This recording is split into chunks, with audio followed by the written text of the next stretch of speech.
నూరేళ్ళు బతుకము తండ్రి, సచ్చిపోదాము నెత్తురు చిన్ని, వస్తే రాని రాసావుల దొన్ని, సస్తే పోయేది సంకెల తండ్రి. వెనకడికెవడు తన జన్మముక నూరంచుల కత్తిగా చేసినదంతా యాది చేసుకో బిడ్డ.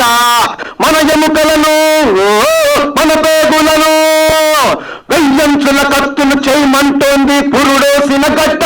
అరే గట్టి పోస అనుకో, ప్రాణం గరిక పోస అనుకో, ప్రాణం వెంకగాసు అనుకో, ప్రాణం ఉంటేంది పోతేంది అదిగో కొంగు సాపుకోని, ఒంటుకు ఇనుప గొలుసుతోని ముక్తిని అడుగుతోంది భూమి, ప్రాణం ఇస్తేంది చస్తేంది.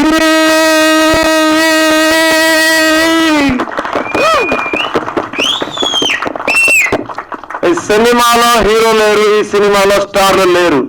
ఈ సినిమాలో తెలంగాణ చరిత్ర ఉన్నది. తెలంగాణ చరిత్ర మించిన స్టార్ ఎవరున్నారు ఇక్కడ?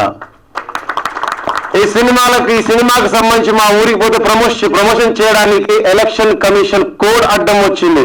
ఎలక్షన్ కమిషన్ రిక్వెస్ట్ చేస్తున్నాను.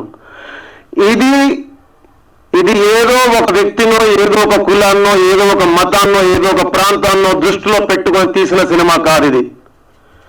ఇది భావితరాల కోసం, ఇది భావితరాలకు తెలియాల్సిన అవసరం ఉందని, ఈ రోజు మనం బతికి ఉండడానికి కారణమైనటువంటి, స్వేచ్ఛగా వాయువులు పీల్చుకొని బతికి ఉండడానికి కారణమైనటువంటి, మన కోసం ప్రాణాలు అర్పించినటువంటి వీరుల త్యాగాలు ఏవైతే ఉన్నాయో అవి తెలుసుకోవడం కోసం తీసినటువంటి సినిమా ఇది. ఇది మన తాత గురించి స్మరించుకోవడం, మన అమ్మమ్మ గురించి స్మరించుకోవడం, మన నాన్నలు మన అమ్మమ్మలు మనకు ఇచ్చినటువంటి ఒక గొప్ప చరిత్రని, మనం ఈరోజు బతికి ఉండడానికి కారణమైనటువంటి గొప్ప చరిత్రను తెలుసుకోవడానికి తీసిన సినిమా ఇది. మరొక రిక్వెస్ట్ చేయాలనుకుంటున్నా ఇక్కడ నుంచి నేను. తెలంగాణకు సంబంధించి ఈ సినిమా తీసాము, తెలంగాణకు సంబంధించిన సినిమా మాత్రమే కాదండి, ప్రపంచంలో బొలీవియాలో అలాగే క్యూబాలో యుద్ధం చేసినటువంటి, అక్కడి ప్రజల కోసం పోరాటం చేసినటువంటి చే గువేరా గురించి ప్రపంచంలో ప్రతి దేశంలో పుస్తకంలో ఒక పాఠంలాగా చదువుకుంటున్న మనం అందరం, ఎక్కడో పుట్టి పెరిగిన ఒక సోక్రటీస్ గురించి, ఒక మావో గురించి, ఒక లెనిన్ గురించి పుస్తకాల్లో చదువుకొని తెలుసుకుంటున్న మనం మన చరిత్రను మరిచిపోయాం. కాబట్టి మన చరిత్రను ప్రపంచానికి తెలియజేయడం కోసం, ప్రపంచ వేదిక మీద ఈ సినిమాను చూపించడం కోసం తీసిన సినిమాని సపోర్ట్ చేయవలసిందిగా తెలంగాణ రాష్ట్ర ముఖ్యమంత్రి రేవంత్ రెడ్డి గారికి, తెలంగాణ సినిమాటోగ్రఫీ మంత్రి కోమటిరెడ్డి వెంకటరెడ్డి గారికి, ఆంధ్రప్రదేశ్ ముఖ్యమంత్రి వైఎస్ జగన్మోహన్ రెడ్డి గారికి నేను ప్రత్యేకంగా విజ్ఞప్తి చేస్తున్నా. ఈ సినిమాని మన రాష్ట్రంలోనే కాదు, ఈ దేశంలో ప్రతి రాష్ట్రంలో ప్రతి వేదిక మీద ప్రదర్శించడానికి మీరందరూ సహకరించాల్సిందిగా కోరుతున్నాను. మీరందరూ సపోర్ట్ చేయవలసిన కోరుతున్నాను. ఈ సపోర్ట్ మీరిచ్చే బలగం ఈ దేశ ప్రధాని నరేంద్ర మోదీ గారి దగ్గరికి చేరి ఈ దేశం మొత్తానికి ఈ సినిమా చూపించి, ఎలా అయితే భారతదేశంలో తెలంగాణ హైదరాబాద్ విమోచన ఎలా అయితే అయ్యిందో భవిష్యత్ తరాలకు తెలియజేయాల్సిన అవసరం ఉందని నేను అందరికీ రిక్వెస్ట్ చేస్తున్నా.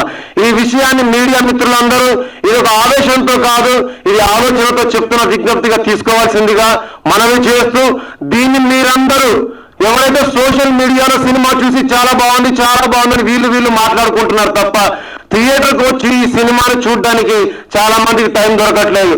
టైం దొరకాలంటే గుడికి వెళ్ళడానికి టైం దొరుకుతుంది, లేదంటే ఏదైనా ఆడంబరాలు చేసుకోవడానికి టైం దొరుకుతుంది, లేదంటే పార్టీలు చేసుకోవడానికి టైం దొరుకుతుంది. కానీ మన చరిత్ర తెలుసుకోవడానికి మాత్రం టైం దొరకట్లేదు అంటున్నారు. టైం దొరకట్లేదు కాదు, మన వాళ్ళు వీరులు చేసిన త్యాగాల విలువ మీకు తెలియట్లేదు కాబట్టి మీరు ఇవాళ థియేటర్ దాకా రాలేకపోతున్నారు. దయచేసి మీరు సినిమాకు రండి. ఈ సినిమా చూడాల్సిన అవసరం ఎందుకుందంటే, మనకు జన్మనిచ్చిన అమ్మ గర్వపడాలంటే ఈ సినిమా చూడాలి, మనకు జన్మనిచ్చిన తండ్రి గర్వపడేలాగా ఈ సినిమా చూడాలి, మన ఊరి వాళ్ళందరూ గర్వపడేలాగా, మన రాష్ట్రమే కాదు ఈ దేశం అంతా గర్వపడేలాగా ఈ సినిమా మనం చూడాలి. ఈ సినిమా అలాగే ఇందులో చివరిలో ఇప్పుడు చెప్పినవన్నీ మీ అందరికి ఏమనిపిస్తుందంటే, ఎందుకు ఇంతలా మాట్లాడుతున్నాడు, ఎందుకు ఇంతలాగా అగ్రెసివ్ గా మాట్లాడుతున్నాడు, ఏంటి నోరుందని పారేసుకుంటున్నాడా, నోరు బతికిస్తున్నాడా అని అనుకుంటున్నారేమో. 600 రాజ్యాలను ఒకే చెండ నీడలోన నిలిపిన రణ హుక్కు మనిషి సర్దారు జిందాబాద్.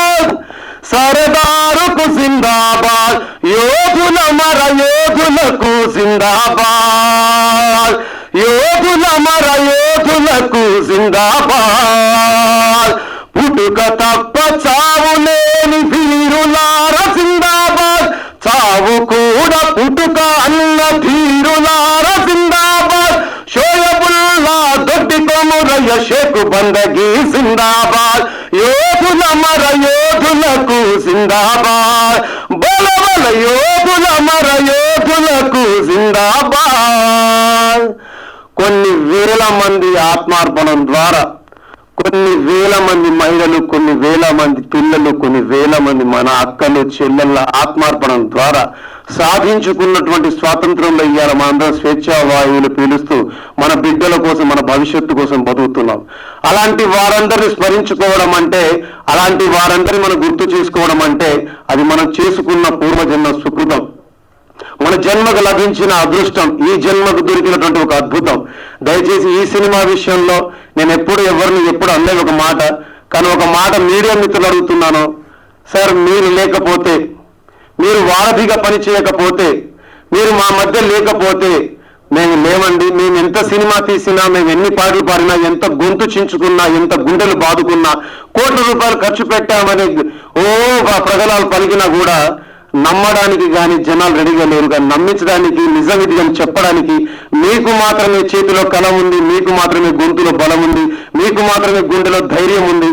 అది మాకు తోడుగా రావాలని, మీ బలమే మాకు బలగా కావాలని మనస్ఫూర్తిగా కోరుకుంటూ, ఈ పూనమో పోలే కట్టుకున్న తల్లి బొల్లోకి నీవెప్పుడొస్తావో, రేపు మాపనకుంట యుద్ధం చేసే అమ్మ పాలెప్పుడు నీకు ఇస్తాదో, రాకాసులు ఇసిరే రజాకార్ల ఈటే అమ్మ రొమ్మున దిగుతున్నదో, ఆ రాకాసులు ఇసిరే రజాకార్ల ఈటే అమ్మ రొమ్మున దిగుతున్నదో, నీ పేగులు నిన్నల చేసుకున్నదో, కాశీం రచివి నిన్నేనంటున్నదో, నైజాం రాజ్య హింస జరుగుతున్నదో. బిడ్డలారా, పోతు గడ్డ మీద భూమి బిడ్డలారా, నిద్రపోతున్నారా, రేపు పొద్దుగాల ఏగు సుక్కలే మేల్కొంటారా. పోతు గడ్డ మీద భూమి బిడ్డలారా, నిద్రపోతున్నారా, రేపు పొద్దుగాల ఏగు సుక్కలే మేల్కొంటారా.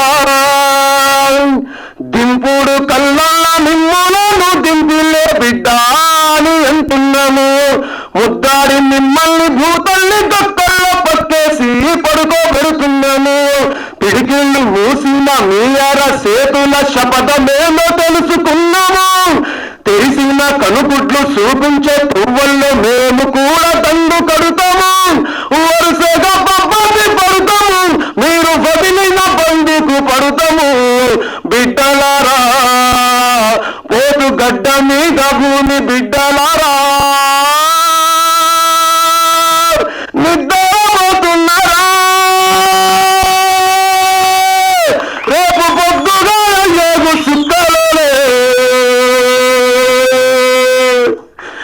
మేల్కొంటారా.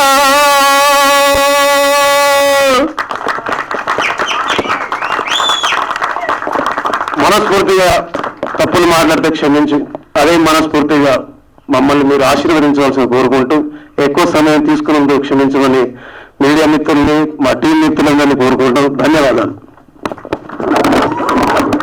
Thank you so